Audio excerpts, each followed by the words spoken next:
It's easy to be confident when there's no way that we can fail.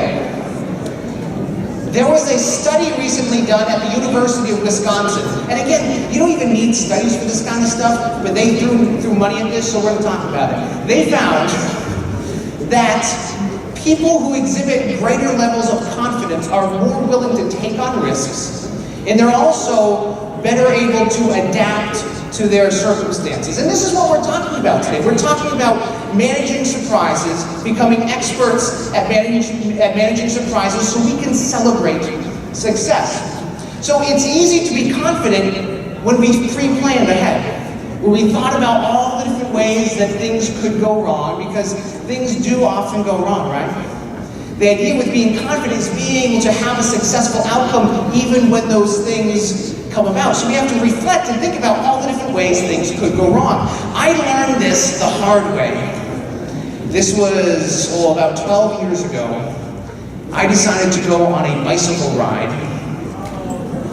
Hold your horses. This wasn't just any bicycle ride, though. I was going to ride my bicycle from my home state of Massachusetts to California. That's absurd. But here's the thing. On the third day of this bicycle ride, I had only made it as far as Connecticut. Now it's really, if you know geography at all, Connecticut, it was only about a 40-mile ride from where I started. And it took me, no, it's not good. I like the commentary we're having over here. You're right, it was not good. And when I made it to Connecticut, I made a very important decision that would change my life forever. No, I didn't get a car.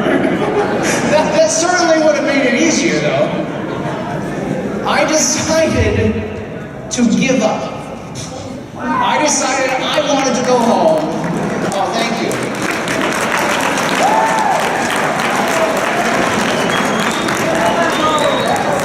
Here's to settling for average. Just to be clear, that was my stumbling stone, settle for average.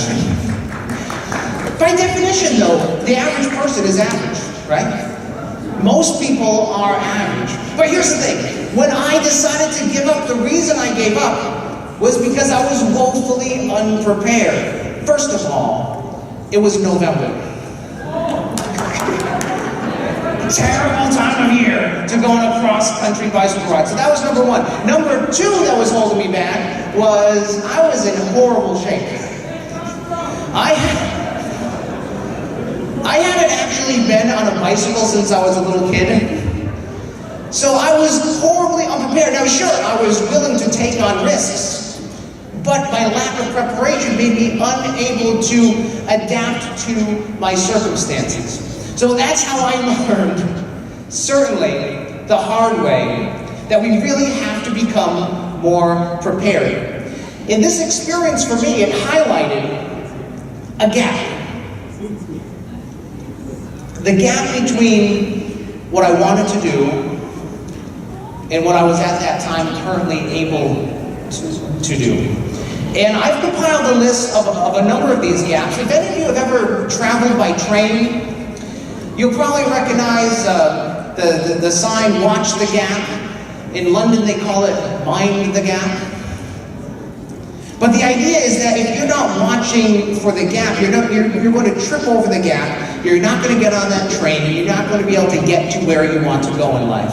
Now, what they don't tell us is we should be watching out for these gaps in our everyday lives as well, gaps that keep us from getting to where we want to go. And when we face these gaps, it can be disheartening. But sometimes we're not even aware that these gaps exist. Sometimes we don't know that there's anything holding us back. Like for me, for years, I didn't know my gap was settling for average until it was glaringly obvious. But sometimes we are completely aware that these gaps exist, and yet we choose to do nothing about it. So I'm going to list off these 8 gaps, and just listen carefully. And if any of these pop out at you, just sort of take note of them. The first gap, number 1, the assumption gap. This is the gap that says, oh, I just assume I'm automatically going to be able to grow and develop and to be able to do the things that I want to do in life. This is the assumption gap. Number 2, the knowledge gap. This is the one that says that I don't need, or excuse me, it says I don't know what I need to do to better my life. The knowledge gap. Number 3 is the timing gap. This is the one that says, oh, it's just not the right time. I have to do this first, or I have to, next year I'll do it, next year will be perfect. The timing gap, it's just not the right time. Number 4, the mistake gap. A lot of my friends have this one. This is the one that says, I'm afraid of making mistakes.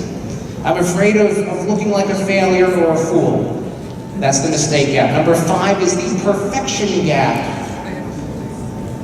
This is the one that says I have to already be perfect before I begin. This is the one, I know lots of people who have the perfection gap as their gap, and this one always gets me because for one, you are never perfect when you start.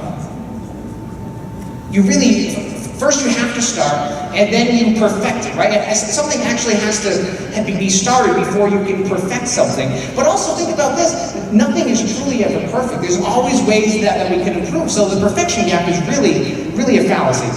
That's just, it really gets me. Number 6 is the inspiration gap. This one is mine. I just don't feel like doing it. I'm just not in the mood. I'm just gonna go home and take a nap. That's you, sir? I see someone pointing at themselves. See other people pointing at themselves too. That's a big one. Number 7, the comparison gap. Others are better than I am, so why bother trying?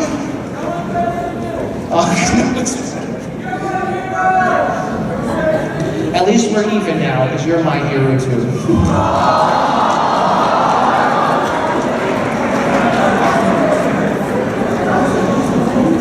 Fun, by the way. Number 8, the expectation gap. I thought it was going to be easier than this. The expectation gap. What does your gap look like? I saw some of you calling yourselves out on some of these gaps. So my question is, can you get over these gaps? Or perhaps, no, he says. Perhaps the better question, the better quality question is how? How can you get over these gaps? These two questions sound very similar, can you and how can you, but they have an inherent difference. The question, can you, has inherent doubt. It impedes your progress before you even get started. The question, how can you, well, that assumes that there is a way. We just need to find that way. How many of you like puzzles? You see lots of hands going up. Personally, I hate puzzles. Can't stand them. And the reason I don't like puzzles is I don't have a rational bone in my body. I am one of those folks that my problem is I'm an emotional being experiencing a rational world. That's why I had to study philosophy in college, so I can learn how to think. But there was this one particular puzzle that I always avoided when I was a little boy. I heard someone say it, that's right, this thing was below my dignity as a human person for so long, the Rubik's Cube. Now, I was actually walking around the conference a little earlier and I saw some people playing with the Rubik's Cube. So I know some of you are at least interested in this puzzle. Has anyone actually been able to solve this? Several of us have. Several of us, I see someone, everyone's pointing at one person. Several of you have. All right, hands down. All right, I am curious what your best time is in solving the cube. I know the world's record is like about 5 seconds. How long? Can you solve it? How fast? 10 seconds? My best time, for the longest time, my best time was just about 31 years. It took me 31 years That was my best time for a while. I did figure out how to solve the cube a little faster than that. And the reason I decided to go back to the Rubik's Cube after years and years of avoiding it is I realized where one of my gaps were. I realized that one of my gaps was that just because something is difficult, that doesn't mean it's any less of a worthy endeavor for me. But here's the thing, when we decide we want to do something big, like for me, solving the Rubik's Cube was a big deal, I asked the question, can I do it? The answer is no. But then I asked the question, how? Here's how I did it. When we want to do anything big, we don't just dive right into it. If we want to become a writer, we don't just start off writing a 1,000-page novel. If we want to become a runner, we don't just start off by running a marathon. If we want to become a bicyclist, we don't start off by riding 3,000 miles across the country. That would be absurd. Who would do such a thing? Okay, maybe I tried that. Here's the idea. We have to start small. Isn't this adorable? This is a regulation style cube, only in adorable size. And I saw someone over here had their hand up that said that they do know how to solve this. I don't actually want you to solve this, but what I want you to do is just make sure the colors are all mixed up. What's your name? Austin. Ladies and gentlemen, give Austin a nice big hand. Austin, you may take the cube, just give it a little mix. With every turn that you make, you've probably heard this before, but with every turn of the cube, you're making one of the 43 quintillion different color combinations that are possible with the cube. So with every turn that Austin makes, he's making one of those 43 quintillion. That's 43 with a number with 18 zeros after it. If we had a regulation size cube for every possible turn, it would fill the entire Earth's surface, and this is true because I Googled it. It would fill the entire Earth's surface 275 times. That's a lot of cubes. Austin, is the cube mixed? Oh, are you actually solving it? Don't solve it, just sort of mix up all the parts. We'll give him a nice big mix. All right, Austin, thank you. Let's give Austin a nice big hand. Thank you very much for helping out. Here's what's going to happen. I'm going to show you my way of solving the Rubik's Cube, which is a little different than most people solve the cube, but it's a little different. I'm not going to take it apart. We're going to time and see how long it takes. Austin, do you have a watch with a second hand? You're going to time and see how long it takes me to solve the cube. As soon as you say go, I'm going to start. When I say stop, you stop and tell us how much time has gone by. Are you ready, Austin?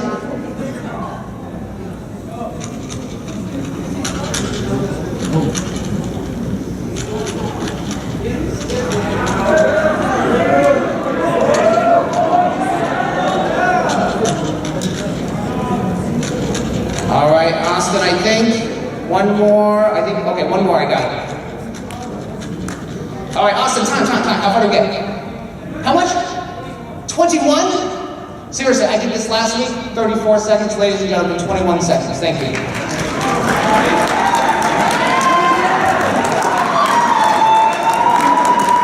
Oh, thank you. I appreciate that. Thank you very much. What'd you say?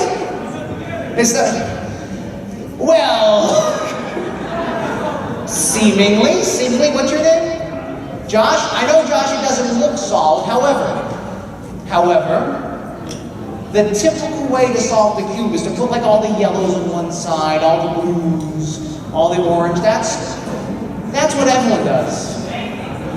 That's just one of the 43 quintillion different ways to solve it. So since I already know how to solve it, what I do is I go the extra mile. I don't want to be average, right? That's my gap. I don't want to be average. So I'm going to go the extra mile and do it a little bit differently. I decide on a new color combination and solve it for that. And this is the one I decided on tonight. Isn't that amazing, Josh? Thank you very much. I appreciate, you believe me, right? Oh, okay. Okay, so she's choosing to believe me. Now here's the thing. What I said, it's true, but it's also partially a lie. You see, I didn't decide on this color combination. You see, I had Austin decide for me.